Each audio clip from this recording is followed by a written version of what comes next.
Hello everyone, I am Barun from Online English. Today we will read the second part of the chapter Lost Spring. In the previous video, I have discussed till the half part and about the Sahib-e-Alam. Now we will read the second part and here I will discuss about Mukesh. तो मैंने शुरुआत में ही कहा था कि जो ये story है लॉस्ट स्प्रिंग, इसमें क्या है कि दो इंसानों का, एक साहिब आलम और दूसरा जो है मुकेश का स्टोरी है, तो इसलिए मैंने इसको दो पार्ट में बनाया था. अब जो पढ़ने वाले हैं वो मुकेश, यानी कि पहले पार्ट में हमने पढ़ा कि कैसे साहिब आलम जो था रैग पिकर का काम करता था और फाइनली उसने अपना फ्रीडम जो है सरेंडर कर दिया एक टी स्टॉल के पास. That means he was no longer a free man. he had to work under the instructions given by the tea stall's owner. Here the story is different. तो यहाँ जो हम स्टोरी पढ़ने वाले हैं वो किसके बारे में? मुकेश के बारे में. I want to drive a car. जैसे पहले में हमने पढ़ा था कि sometimes I find a rupees in the garbage. यहाँ पर जो मेन बात कहता है कि I want to drive a car. यानी मुकेश कहता है कि मैं जो है कार ड्राइव करना चाहता हूँ. इट मीन्स कि वो कार के बारे में सीखना चाहता है. और यहाँ पर ये जो लाइन लिखी गई है उसका क्या मतलब है कि मुकेश का जो यहाँ पर स्थिति है, जो सिचुएशन है, वहाँ पर ड्राइव करना कार बड़ा ही टिपिकल काम है. इसीलिए कह रहा है कि I want to drive a car. Mukesh insist on being his own master. यहाँ इंसिस्ट ऑन का मतलब किसी चीज़ को फॉर्मली कहना, उस चीज़ को जोरदार तरीके से कहना. तो Mukesh insist on being his own master. Mukesh ने इस बात पर जोर दे करके कहा कि वो अपना मालिक खुद बनना चाहता. I will be a motor mechanic. वो मोटर मैकेनिक बनना चाहता. ही अनाउंसेस, उसने कहा. Do you know anything about cars? I asked. तो एनीजंग उससे पूछती है कि क्या तुम जानते हो कार के बारे में? I will learn to drive a car. तो वो कहता कि मैं ये चीज़ सीख लूँगा. He answer looking straight into my eyes. यानी कि नरेटर के आंखों में आंखें डाल करके वो कहता है कि जब नरेटर ने पूछा कि क्या तुम जानते हो कार के बारे में, तो उसने कहा कि मैं सीख लूँगा. उसका ड्रीम है कि कार मैकेनिक बनना चाहता है. His dreams looms like a mirage amidst dust of the street that fills his town Firozabad. अब ये जो लाइन लिखी गया है, his dreams looms like a mirage. looms का क्या मतलब होता है? अपीयर होना, समथिंग अपीयर अ लार्ज. यानी उसका जो ड्रीम है वो कहाँ क्या होता है? उसका जो ड्रीम है लूम्स लाइक ए मिराज. और मिराज क्या होता है? Something appears to be true but actually it is not true. जैसे कि आप देखते होंगे कि जब गर्मी का मौसम होता है तो आप जब रोड के नीचे होते हैं देखते हैं कि लगता है कि बारिश हो रही है, लेकिन एक्चुअल में बारिश होता है. रेगिस्तान में दूर से देखते हैं तो आपको लगता है कि पानी है, लेकिन एक्चुअल में पानी होता है. उसी को हम मिराज कहते हैं.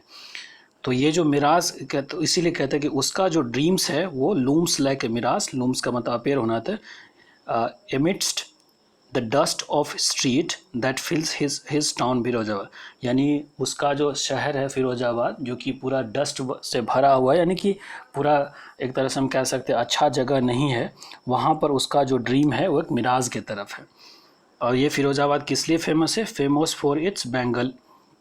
यानी फिरोजाबाद फेमस है हर सिटी कुछ ना कुछ चीज़ के लिए. जैसे अलीगढ़ ताले के लिए फेमस है, इसी तरह से फिरोजाबाद जो है आपको बैंगल्स के लिए फेमस है. Every other family in the Firozabad is engage in making bangles. हर जो दूसरा फैमिली है वो क्या है? अपने आप को इन्वॉल्व किया हुआ है, यानी कि वो इन्वॉल्व है किसमें? बैंगल्स बनाने में. It is the centre of India's glass blowing industry where families have been.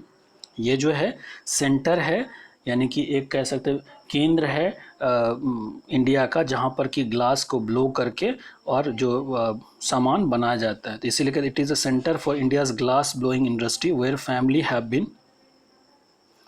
Have spent generation working around furnace welding glass making bangles for all the women in the land it seems. यानी जहाँ पर generation से जो लोग हैं, उस furnace का मतलब फैक्ट्री होता है, वहाँ पर काम करते आ रहा है. क्या करे?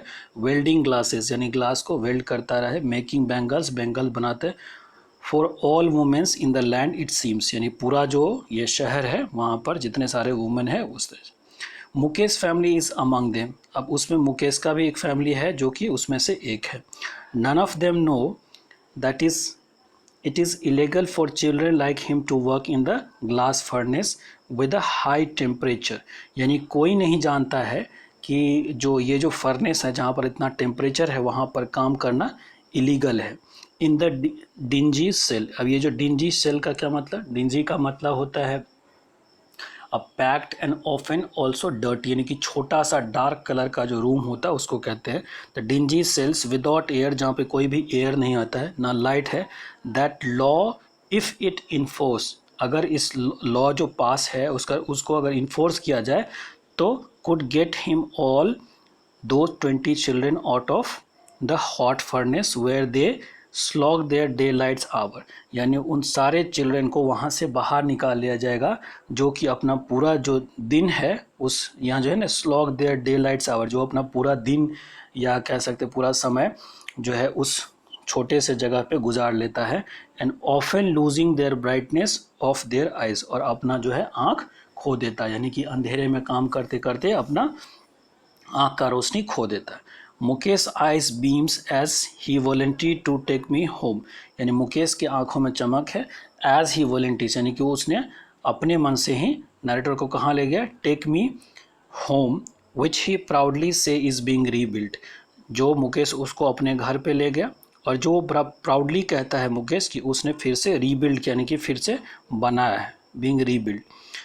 We walked down stinking lane choked with the garbage, यानी अब वो कह रहा कि वो जो नरेटर है मुकेश जा रहा है, स्टिंकिंग का मतलब होता है काफ़ी जो कूड़े का जो महक होता है, यानी कि जो गार्बेज का महक होता है उसकी, स्टिंकिंग मतलब बहुत बैड स्मेल। तो अब जैसे आप इस रास्ते से ऐसे दो रास्ता, इस रास्ते से आप जा रहे हैं इधर से, और दोनों साइड जो गार्बेज होता है उसकी जो महक होती है, कभी कभी आप झुग्गी झोपड़ी साइड में गए होंगे तो देखते हैं ना कितना महक होता है। जैसे कि अगर दिल्ली के आप रोहिणी सर, ये जो आपका बाईपास इलाका है जो कि आपको गुड़गांव के सर गुड़गांव कहते इधर पानीपत की तरफ जो रास्ता जाता है जो निकल, वो आप तो काफ़ी अच्छा बन गया, पहले क्या काफ़ी कूड़ा वहाँ जमा होता था, इतनी स्मेल आती थी पूछिए मत। तो वही बात है कि ये जो दोनों साइड स्थित, ये तो वो तो काफ़ी हमने बड़ा एग्जांपल दिया, तो जब दोनों साइड का कूड़ा जमा होता है उस बीच से कोई जाता तो इसकी महक तो उसको लगेगा। तो यही बात कह रहा है कि stinking lane choke with the garbage past home that remains hovels, अब क्या कहते हैं ये गार्बेज से, past home that remains hovels with the crumbling walls. अब होवल्स का मतलब भी होता है small home that is dirty, यानी कि जैसे जैसे वो घर से पास करता है, तो जैसे स्ट्रीट से पास करता है तो दोनों साइड थोड़ा थोड़ा घर भी है, तो होवल्स यानी कि छोटा सा घर विद अ क्रम्बलिंग वॉल, यानी वॉल क्या है, टूटा हुआ सा। उसके बाद है वोबली डोर, वोबली का क्या मतलब होता है कि मूविंग डोर, जैसे कभी कभी देखते हैं झुग्गी झोपड़ी में ऐसा दरवाज़ा होता है कि शाम को लगा दिया जाता है फिर सुबह उठा के रख दिया जाता है, या ऐसा झूलने वाला दरवाज़ा होता है, तो उस तरीका वोबली डोर्स। नो विंडोज, जिसमें कोई विंडोज़ नहीं। Crowded with the family of the human and animals coexisting, यानी वो जो ऐसा था कि crowded with the family human and animal coexisting in the primeval state. Primeval states का मतलब एंशियंट टाइम में देखते हैं ना कि घर ही में एक ही घर होता है जहाँ पर एनिमल्स वगैरह, और काफ़ी ये गरीबी का भी स्थिति है कि जो एनिमल्स है और ह्यूमन बींग एक ही साथ रहता था, यही वो स्थिति वहाँ पर भी थे कि लोग एनिमल्स और जो ह्यूमन बींग है दोनों वहाँ पर रहता था। He stops at a door one of such houses, इस तरह के जो हाउस थे उसमें से एक घर के पास उसने रुका। Bang a holy iron door, और फिर क्या किया उसने, जो he stops at a one of house and bang a wobbly iron door, और जो दरवाज़ा था उसको धक्के मार करके खोल दिया with his foots and pushed it open, और फिर खोल दिया। We enter a half build shack, shack क्या होता है कि जो आपका घर वगैरह जो बना होता है, जो कि आपका एक तरह से हम कह सकते हैं कि वेरी सिंपल और small building made piece of wood और मेटल से जो बना होता है, तो उसको हम शैक कहते हैं। Is one part of it thatched with the grass, dead grass, यानी कि आप देखते होंगे जो कच्चा और पक्का हाउस होता है, कच्चा हाउस जो होता है वो डेड ग्रास से बना होता है, इसी तरीके का उसका बना हुआ था।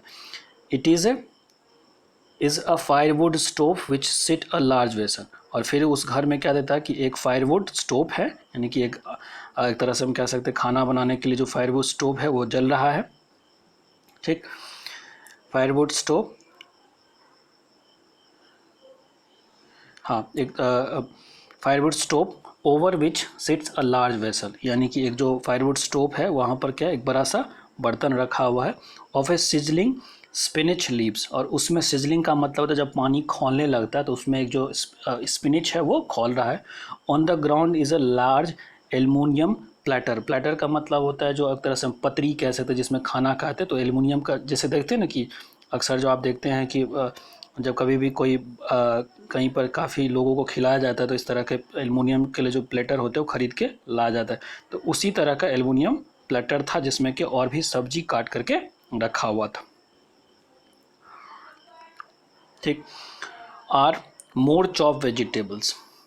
अ फ्रेल यंग वुमन, एक फ्रेल का क्या मतलब होता है वीक और unhealthy. A frail young woman is cooking the evening meal for the whole family. एक काफ़ी पतली सी या दुबली सी कह सकते हैं, और जो औरत थी वो क्या थी जो इवनिंग का मील था वो सबके लिए बना रही थी।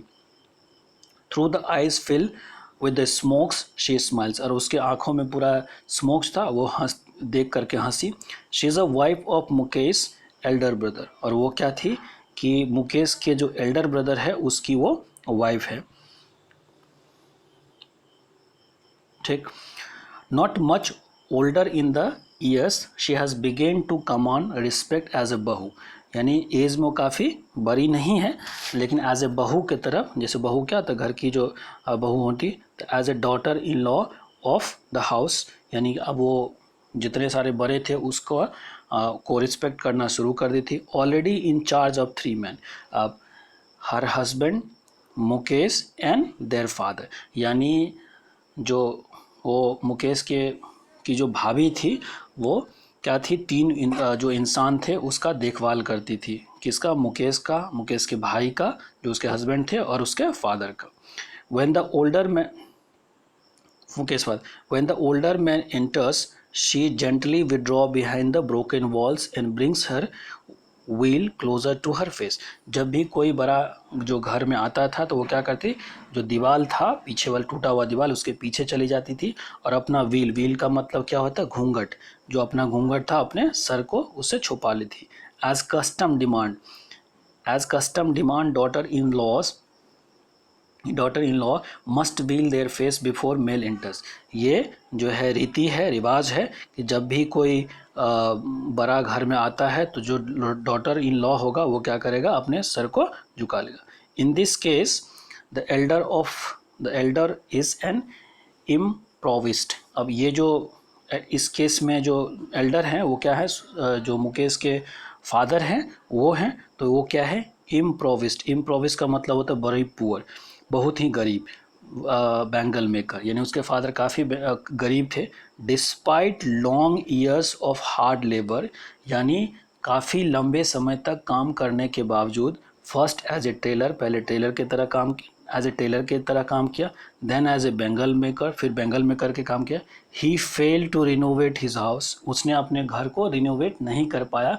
और आपको याद है कि मुकेश ने किया और इसलिए मुकेश को उस बात का प्राउड भी था और वो दिखाने के लिए अनीस जंग को लाता भी है। तो इसलिए he fail to renovate his house, send his 2 sons to school, यानी वो अपने बच्चों को भी स्कूल, यानी कि इतने लंबे समय तक काम करने के बावजूद वो काफ़ी गरीब था और वो जो काम किया, कभी टेलर की तरह काम किया, फिर बैंगल मेकर के तरह काम किया, लेकिन अपना एक घर भी ठीक नहीं करा पाया।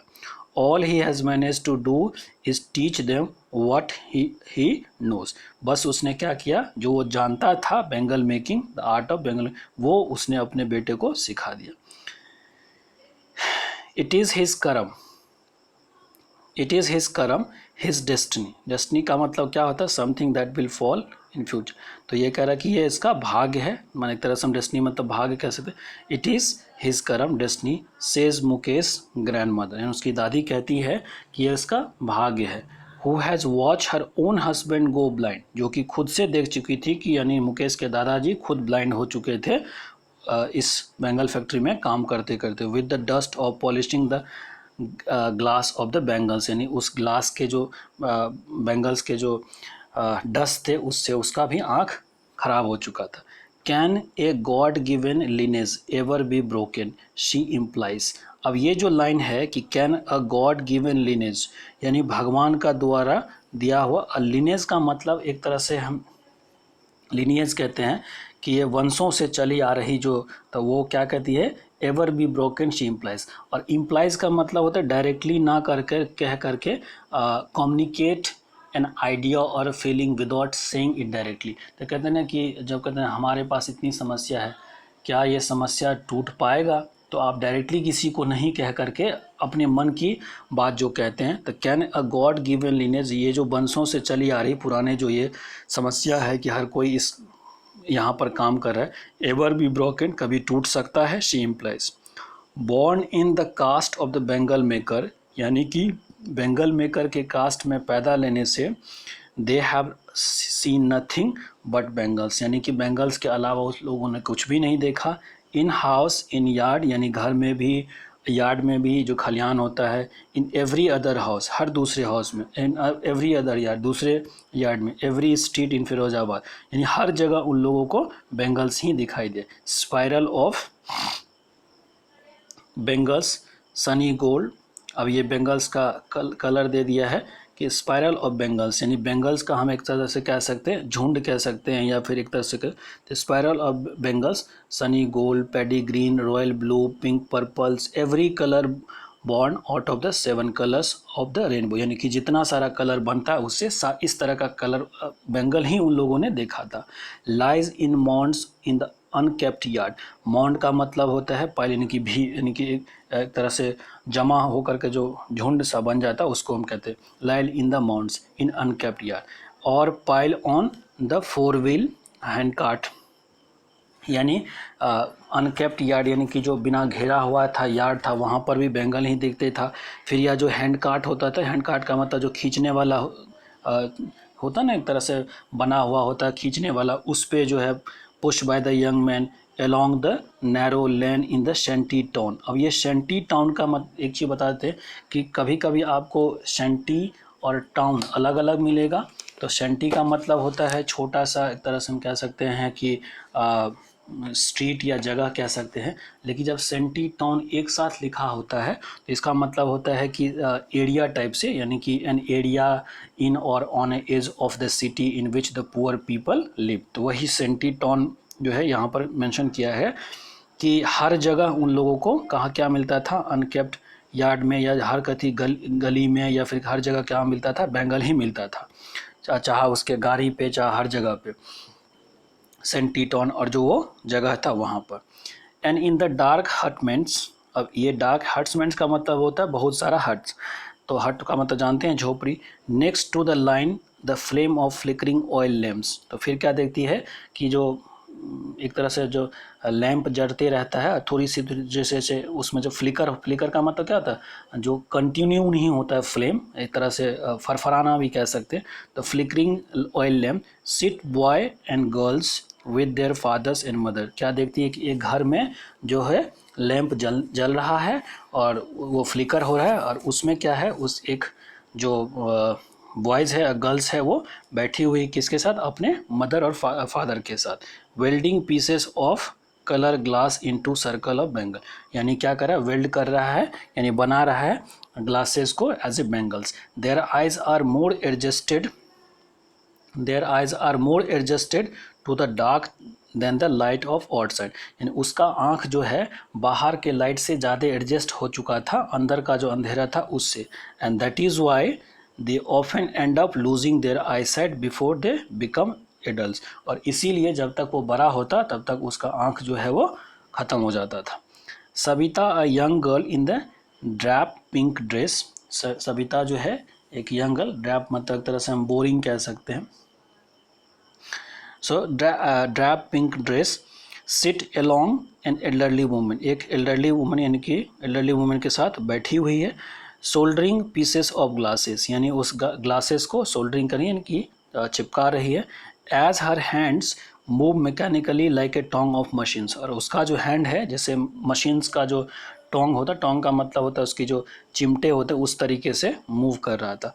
आई wonder if she knows the sanctity of the bangle she helps make.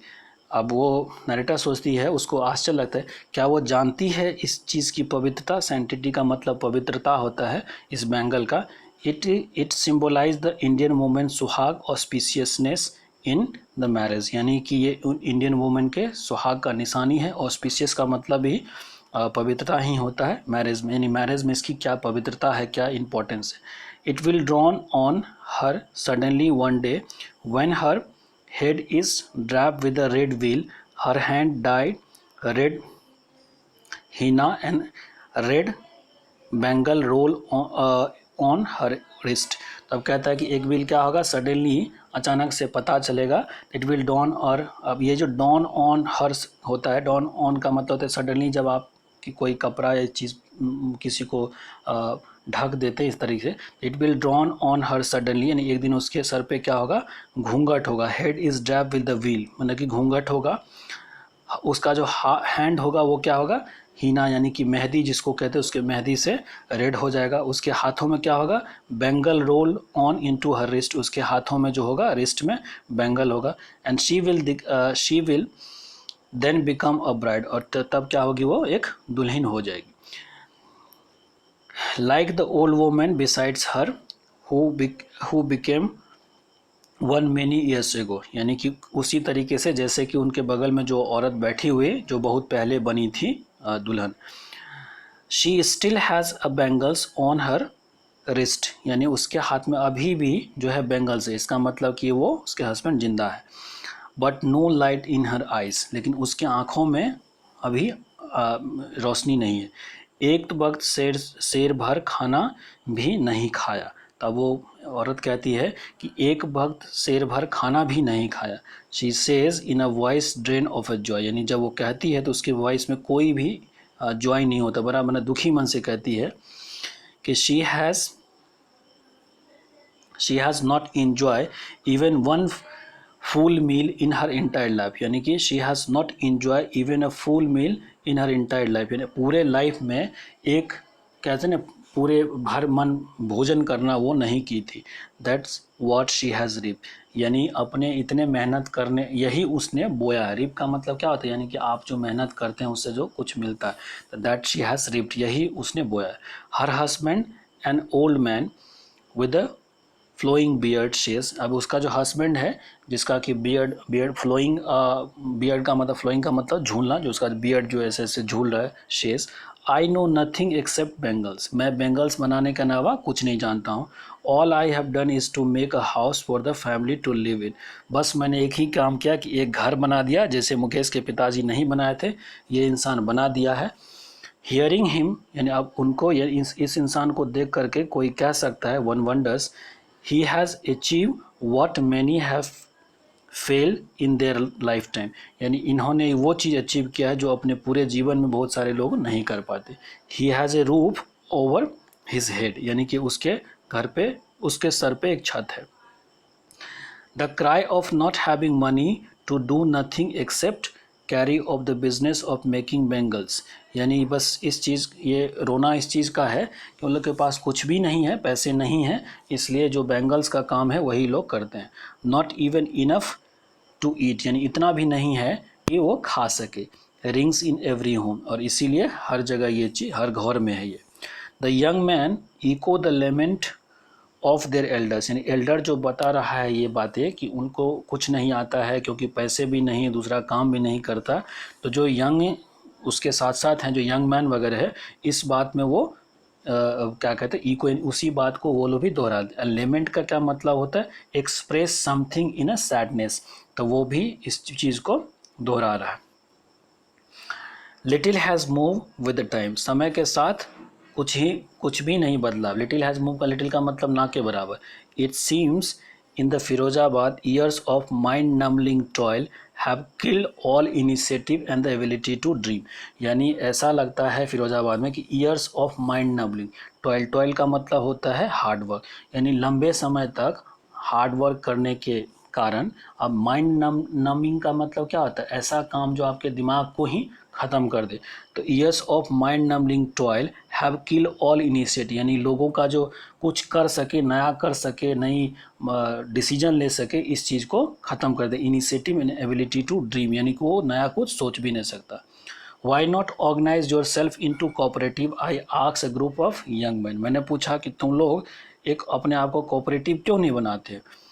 Ask a group of young man who have fallen into the vicious circle of middle man, यानी कि मैंने पूछा उन लोगों से कि तुम लोग जो है अपना एक कोऑपरेटिव क्यों नहीं बनाते हो, जो यंग मैन का ग्रुप में, जो विशियस सर्कल, इनकी खतरनाक, विशियस का मतलब होता है लोगों को हर्ट करने वाला, तो vicious circle of middleman who trap their fathers and grandfather forefather, यानी कि जो यंग मैन थे उसके पिताजी को, उसके पिताजी के पिताजी को जो मिडिल मैन थे उसको ट्रैप कर रखा है। तो इसलिए नरेटर ने पूछा कि तुम लोग एक कोऑपरेटिव क्यों नहीं बना सकते हो। Even if we get organise, तो फिर कहता कि अगर हम लोग ऑर्गेनाइज भी हो जाएंगे, वी आर वन, तो कह रहा we are one who will be haul up by the police. तो फिर क्या होगा, अगर हम ऑर्गेनाइज हो भी जाएंगे तो पुलिस क्या करेगा, हॉल अप करेगा, यानी कि हम लोग को पकड़ करके ले करके चला जाएगा। हॉल अप का मतलब होता है कि आपको take haul up by the police, beaten and drag to the jail for doing something illegal. और फिर क्या करेगा, पिटाई करेगा और घसीट करके जेल ले जाएगा कि हम लोग कुछ इलीगल कर रहे हैं देश से। There is a no leader among them, उन लोग के बीच में कोई लीडर नहीं है। No one can could help them to see things differently, कोई ऐसा नहीं है कि उन लोग को ये बता सके कि इसके अलावा भी कुछ करना है, नया सोचना है, नई चीज़ें करनी है, कोई नहीं है। Their father are as tired as they are, यानी कि उसके जो फादर्स है वो भी उतने ही थके हुए जितना कि they are. They talk endlessly in the spiral that moves from poverty to apathy to greed and injustice, यानी वो लोग जो है एक तरह से बातचीत करता जा रहा है, एक तरह से स्पायरल का मतलब क्या होता है, स्पायरल का मतलब something that is in circle, लेकिन यहाँ पर ये लोग क्या मतलब है कि दे टॉक एंडलेसली, यानी कि बोलते ही जा रहा है। स्पायरल, स्पायरल का मतलब कि एक से दूसरे, दूसरे से तीसरे, तीसरे से चौथे, चौथे से पाँचवें का जो कनेक्शन होता है वही, कि एपैथी, पहले गरीबी है, फिर एपैथी है, पॉवर्टी है, फिर एपैथी है, फिर ग्रीड है, लोगों का लालच है, फिर इनजस्टिस है, यानी एक दूसरे से सारा कुछ रिलेट करके रखा है, इससे वो लोग बाहर नहीं निकल पा रहे। लिसनिंग टू देम आई, यानी ये सब सुनने के बाद, listening to them I see two distinct world, मैंने दो डिफरेंट दुनिया देखा है। One of the family caught in the web of poverty, एक जो फैमिली है वो जो जाल है पॉवर्टी का उसमें फंसा हुआ है।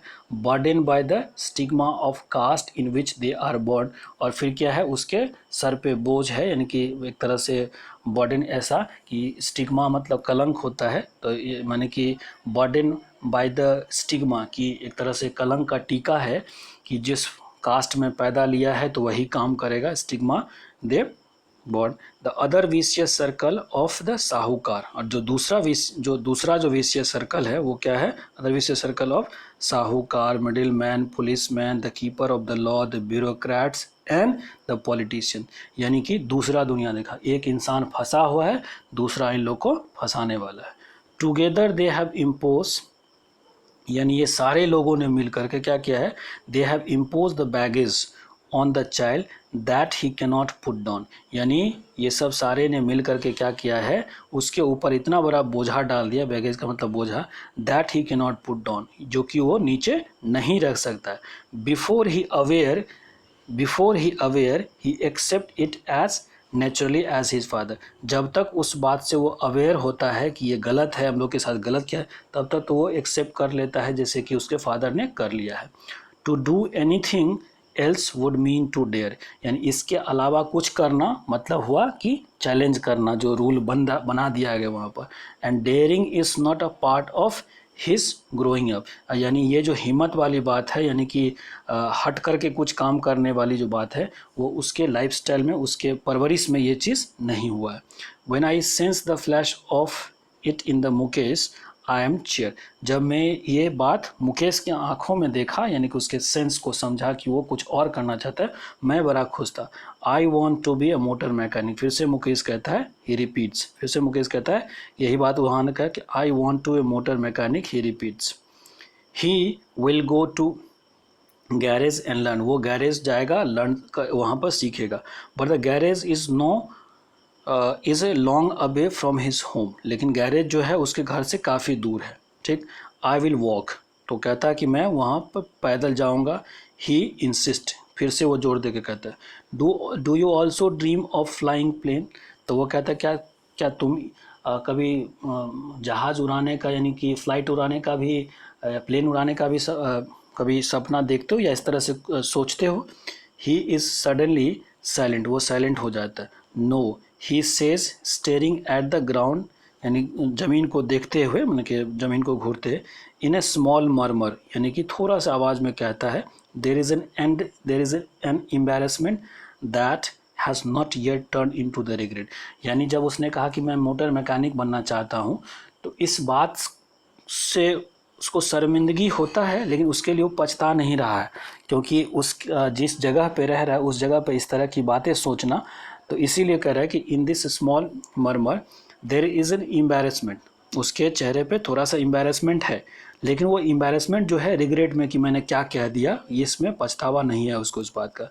ही is a content to dream of the car, यानी अपना वो जो कार चलाने का, कार मैकेनिक बनने का ड्रीम है, उससे वो संतुष्ट है। That see hurtling down the street of the town, जो देखता है कार उसके शहर से होकर के गुजरता है, इस चीज़ को से वो संतुष्ट है। Few aeroplanes fly over the Firozabad, कुछ एरोप्लेन जो है वो भी फिरोजाबाद के ऊपर से उड़ के जाता है। तो इस तरीके से जो लॉस्ट स्प्रिंग है, the story of stolen, the stories of stolen childhood, इसका 2 पार्ट है, जो कि पहले पार्ट हम पढ़ चुके थे, उसमें साहिब आलम के बारे में था, और इसमें मुकेश के बारे में है, जो बेंगल इंडस्ट्रीज़ में लोगों का क्या स्थिति है उसके बारे में। इसी के 7 चैप्टर ख़त्म होता है, और मिलते हैं नेक्स्ट चैप्टर के साथ। और अब मैं फिर से बताता हूँ कि बाकी वीडियो में जो होगा वो उसकी वॉइस क्वालिटी उतनी अच्छा तो नहीं कह सकता, अच्छा तो है लेकिन उतना साउंड नहीं, क्योंकि उसमें उस समय मैंने माइक के साथ नहीं बनाया था, अब मैं माइक के साथ बनाता हूँ। तो जिस किसी भी वीडियो में दिक्कत हो आप हमसे पूछ सकते हैं, कि कमेंट में बता सकते हैं, ताकि मैं फिर से उसको बनाऊँ।